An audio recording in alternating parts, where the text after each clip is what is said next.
दोस्तों नमस्कार, मैं हूं शीतला तिवारी। दोस्तों आपको अनुराग यादव मामले में जानने की बेसब्री से इंतजार होगा कि आखिर अनुराग यादव के केस में हुआ क्या, क्योंकि अनुराग यादव के ज्यादा से ज्यादा वीडियो हम आप तक जो है पहुंचाने की कोशिश करते हैं और अनुराग यादव मामले में क्या हुआ, क्या होने वाला है, यह भी हम बताने की पूरी कोशिश आप तक जो है पहुंचाने की पूरी कोशिश हमारी रहती है।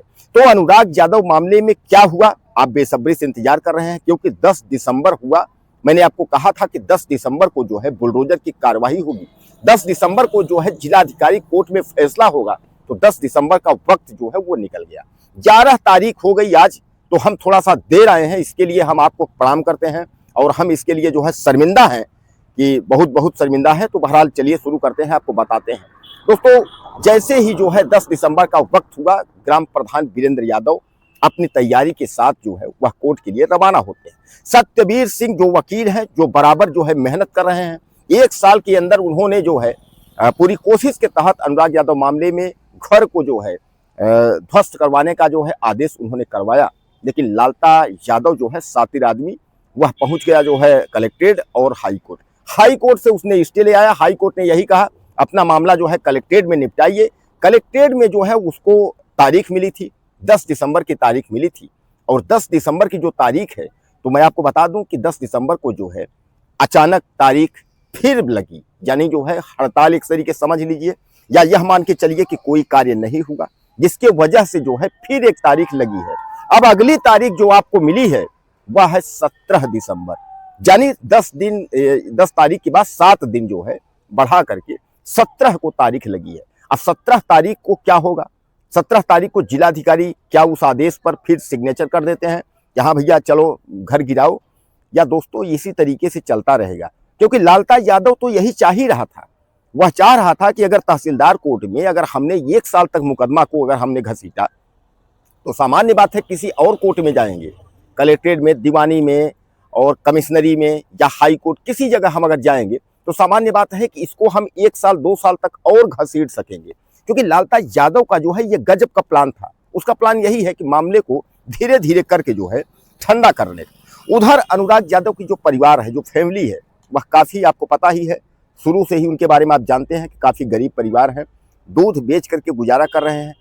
2-3 बेटियां शादी कर ली हैं, 2 बच्चियां जो है शादी करने के लिए हैं। बेटा तो अब इस दुनिया में रहा नहीं है। न्याय के लिए जो है वह गुहार लगाते रह गए। उनके पास अब जो है भगवान के सिवा कोई है नहीं। वह केवल जो है हाय ईश्वर और हाय भगवान के अलावा उनके पास कुछ नहीं है। क्योंकि आजकल जानते हैं कोर्ट कचहरी कुछ भी करने के लिए पैसे लगते हैं, और अगर आपके पास पैसे नहीं है तो कुछ होने वाला नहीं है। क्योंकि अब यह कलयुग में, आदमी कहता है ना कि कलयुग है, घोर कलयुग है, तो जो न्याय की जो गुहार लगाता है ना, न्याय उसको मिलता नहीं है। दोस्तों मैं एक बात आपको बता दूं, यहां अनुराग यादव का मामला नहीं है। यहां अनुराग यादव जैसे हजारों अनुराग जो है उत्तर प्रदेश में भटक रहे हैं, जिनको कि आज तक जो है उनको न्याय नहीं मिल पाया। और कई अनुराग यादव के घर वाले जो है बैठ करके वह देख रहे हैं, इंतजार कर रहे हैं कि क्या जौनपुर के अनुराग यादव के मामले में न्याय मिलेगा। लेकिन तारीख के अलावा कुछ मिलता नहीं है। और यह मिलता है कि इस बार हो जाएगा, इस बार हो जाएगा, इस बार हो जाएगा। ऐसे करते करते जो है 1 साल निकले। 1 साल में किसी तरह जो है तहसीलदार महोदय ने आदेश कर दिया। अब जब आदेश कर दिया तो फिर जो है अगली सीढ़ी में अटक गया। अब दोस्तों एक बात मैं और बता दूं आपको, अब अगर यहां से भी आदेश होता है, इसका मतलब यह है कि फिर कमिश्नरी सीढ़ी में लटक जाएगा। भाई पहले नीचे तहसीलदार, अब उसके बाद जो है डीएम, फिर कमिश्नर, फिर हाई कोर्ट, फिर सुप्रीम कोर्ट। तो कहने का तात्पर्य यह है कि क्या गरीब को न्याय नहीं मिलेगा? बुलडोजर चलता है, ऐसा नहीं है कि उत्तर प्रदेश में बुलडोजर नहीं चलता है। उत्तर प्रदेश में कार्रवाई नहीं होती है दोस्तों, कार्रवाई होती है, बुलडोजर चलता है। कहीं भी छोटा मामला हो जाता है, आप देखिए नोटिस चस्पा होती है, बुलडोजर आता है, धड़ाधड़ गिर जाता है। 6 घंटे के अंदर, 1 दिन के अंदर, 1 सप्ताह के अंदर घर गिर जाता है। नोटिस चस्पा हुई, तुरंत वहां टीम पहुंची, घर गिरा दी। और यहाँ तो सुप्रीम कोर्ट की गाइडलाइन भी है कि बंजर जमीन में मकान भी है। उसके उपरांत अब आप देख लीजिए कि तारीख पर तारीख जो है किस तरीके से जो है तारीखें दी जा रही हैं। और तारीख दे करके मैंने आपको पहले भी कहा था कि इस मामले को जो है ठंडा करने की पूरी कोशिश की जा रही है।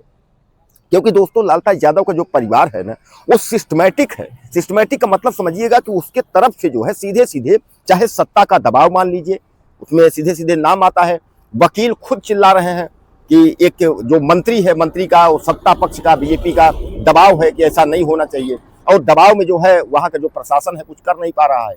तो सामान्य बात है, जब दबाव है तो सामान्य बात है कि प्रशासन कुछ नहीं कर पाएगा। तो कुल मिलाकर के आप यह मान के चलिए कि अनुराग यादव का जो मामला है वह एक पेचीदा में फंसा हुआ है। अनुराग यादव को न्याय मिल पाएगा कि नहीं मिल पाएगा, यह बहुत बड़ा विषय है।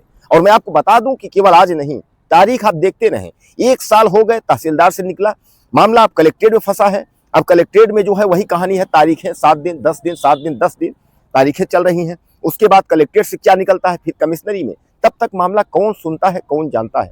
सरकारें आती हैं, सरकारें जाती हैं। दोस्तों आपको यह भी याद होगा कि अनुराग यादव की हत्या हुई है मात्र जमीन की वजह से। 40 साल से जो है लालता यादव अनुराग के पिता रामजीत यादव से मुकदमा लड़ रहा था, उसको सफलता नहीं मिली। जब सफलता नहीं मिली तो उसने यह प्लान बनाया कि क्यों इसके बच्चे की यह हत्या कर दे, क्योंकि उसको पता था कि आने वाले समय में अगर यह लड़का बड़ा होगा तो ताइक्वांडो खिलाड़ी भी था, हो सकता है कुछ यह भी किसी पद में हो जाए, नौकरी मिल जाए, कुछ हो जाए, थोड़ा पैसे हो जाएंगे, तो शायद ये है कि हम इसका जो जमीन है उसका घर जो है हड़प नहीं पाएंगे। इसलिए वह प्लानिंग के तहत जो है हत्या कर दिया, क्योंकि उसका लड़का दरोगा भी है, वह पैसे से भी सिस्टम मजबूत है, उसके जो जन है वह भी है, गांव में सरहंग टाइप का है, बताते हैं तमाम जो है उसने सरकारी जमीन को जो है हड़प करके रखा हुआ है, कब्जा करके रखा हुआ है। तो कहने का तात्पर्य ये है कि समर्थ के नहीं दोष गोसाई, यह लिखे हैं तुलसीदास जी कि जो समर्थ है ना उसका दोष नहीं है। लेकिन हालांकि उन्होंने तो दूसरे हिसाब से लिखा है, लेकिन वह जो है सटीक कलयुग में इस तरफ ऐसे बैठ रहा है कि सामर्थ है। तो लालता यादव अपने आप को सामर्थ मानते हुए अनुराग यादव की हत्या कर दी। अब उसके बाद न्याय के लिए अनुराग यादव के पिता भटक रहे हैं। एक बाप न्याय के लिए अगर दर दर भटके कि हमारा बच्चा चला गया, उसको न्याय हमको दे दीजिए, बुलडोजर चला दीजिए, सजा कर दीजिए, कुछ नहीं। दोस्तों 1 साल बीता और धीरे धीरे करके जितने हत्यारे थे सब छूट गए। आजीवन कारावास और फांसी, कहाँ फास्ट ट्रैक क्या कैसे होना था, कुछ भी नहीं। धीरे धीरे करके जो है एक औपचारिकता बस की जा रही है, और औपचारिकता इसलिए की जा रही है, तारीख पे तारीख इसलिए दिया जा रहा है कि अनुराग यादव के मामले को जो है धीरे धीरे करके जो है ठंडा कर दें। अनुराग यादव के पिता जो है यह लोग थक जाएं, ये लोग बैठ जाएंगे। उसके बाद कौन जाएगा, तारीख देखना, मीडिया भी भूल जाएगी। आपको याद होगा बहुत सारी मीडिया थी, सब पहुंचते थे, अनुराग यादव को कवर करते थे। आज जो है गिने चुने कुछ हमारे पत्रकार भाई हैं जो अनुराग यादव की खबर दिखाते हैं कि अनुराग यादव में क्या हुआ, क्योंकि लोग अनुराग यादव के केस को आज भी देखना चाहते हैं। आखिर अनुराग यादव के मामले में क्या हुआ, अनुराग यादव के मामले में लालता का घर गिरा कि नहीं गिरा, सजा हुई कि नहीं हुई, लोगों को बेसब्री से इंतजार है। लेकिन आपको मैं बता दूं, खोदा पहाड़ निकली चूहिया, कुछ हो तो नहीं रहा है। यानी 1 साल निकल गए तहसीलदार कोर्ट में। अब जो है डीएम साहब के यहाँ भी 3-4 पेशी डीएम साहब के यहाँ भी हो गई, और धीरे धीरे करके यह पेशी जो है चली जा रही है, यानी यह बढ़ती चली जा रही है। मामला जो है जैसा मैं बता 13-14 महीने करीब जो है मामला हो गया। दोस्तों जब 40 साल में कई सरकारें आई और कई सरकारें चली गई, और लालता यादव और अनुराग के पिता रामजीत का मुकदमा जब फाइनल नहीं हुआ, तो आपको क्या लगता है कि अब जो है मुकदमा फाइनल हो जाएगा? अब तो लालता को यह भी समझ में है कि इसके पास कोई अब है नहीं। अनुराग लड़का था, नहीं है, बेटियां हैं, शादी ब्याह अपने अपने, उसके बाद जो है अब सब कुछ तो हमारा ही जमीन है।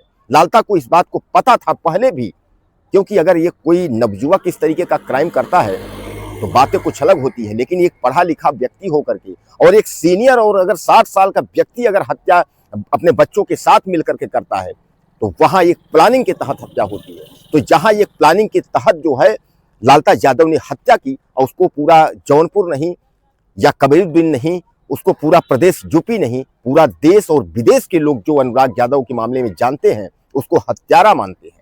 तो कहने का तात्पर्य यह है कि अब अगर अनुराग यादव मामले को इसमें तारीख न्याय नहीं मिली, अनुराग यादव मसले में अगर घर नहीं गिरा, सजा इनसे नहीं हुई, तो न्यायपालिका का जो है मजाक हो जाएगा। लोग न्यायपालिका का जो है मजाक उड़ाएंगे कि कुछ नहीं होगा। और उसके बाद जो है जो हत्यारे हैं, जो सरहंग हैं, उनके हौसले बुलंद हो जाएंगे कि किसी की कोई भी आप हत्या कर दोगे तो कोई न्याय नहीं मिलेगा। यानी हत्यारे इतने बेखौफ हो जाएंगे कि उसके बाद क्राइम को, अपराध को कंट्रोल करना जो है मुश्किल हो जाएगा। यानी इसलिए जो है अपराधियों के हौसले जो है बुलंद न हो, इसके लिए जो है अनुराग यादव मामले में न्याय देना जरूरी है, और अनुराग के परिवार को न्याय देना जरूरी है। यानी पूरा देश जो है इसका इंतजार कर रहा है कि अनुराग यादव मामले में क्या हुआ। तो दोस्तों कुल मिलाकर के आप यह समझिएगा, अनुराग यादव मामले में 10 दिसंबर को तारीख लगी थी। हड़ताल की वजह से फिर तारीख जो है दूसरी चेंज हुई है, यानी अगली डेट मिल गई है। अगली डेट जो है वह है 17 दिसंबर को। अब 17 दिसंबर को क्या होता है तो हम पूरी कोशिश करेंगे कि समय पर आपको जो है खबरें पहुंचाएंगे। तो 17 तारीख तक आप इंतजार करिए। और आप कहां से देख रहे हैं हमारा वीडियो, आप लिखना मत भूलिएगा, अपना परिचय देना मत भूलिएगा। बहुत मेहनत से मैं वीडियो बनाता हूं और कम से कम आपका परिचय जब देखता हूं मुझे तसल्ली होती है कि मेरा वीडियो बनाना जो है सफल रहा। कि आप हमारे भाई हैं, कुछ विदेश से देख रहे हैं, कुछ जो है देश के कोने कोने से देख रहे हैं, कुछ महाराष्ट्र, गुजरात, दिल्ली, कलकत्ता। बहुत अच्छा लगता है जब आप जो है हमारे साथ रहते हैं और हमारा हौसला बढ़ाते हैं। इसीलिए अनुराग यादव मामले को लेकर के हम बराबर जो है जितनी तारीखें होती हैं बराबर वीडियो बना रहे हैं, आप तक पहुंचाने का कोशिश करते हैं कि आपको यह वीडियो मिले, क्योंकि आप देख रहे हैं हमारा चैनल, हमारा सपोर्ट कर रहे हैं। इसलिए जो है हम तैयार रहते हैं, आपको हर खबर, जो कोई भी खबर होती है आप तक पहुंचाने के लिए पूरी कोशिश करते हैं। तो दोस्तों कुछ कहना हो तो आप मुझे ज़्यादा से ज़्यादा कमेंट करिएगा, और अगर कहीं हमसे कोई गलती भी हो रही होगी तो भी आप मुझे सपोर्ट करिएगा, मुझे लिखिएगा, आप भाई मान करके लिखिएगा कि सर आपके अंदर ये कमी है, जहाँ गलत हो रहा है, वीडियो में अगर कोई त्रुटि है तो उसको जो है माफ़ करिएगा। आप जो है हमें सूचित करिएगा, लिखिएगा, कमेंट करिएगा। और आपको क्या लगता है कि 17 तारीख को क्या होगा, यानी 17 दिसंबर को क्या होगा, आप ज़्यादा से ज़्यादा मुझे मैसेज करें। चैनल को सब्सक्राइब कर लें। अगली वीडियो में फिर मिलते हैं।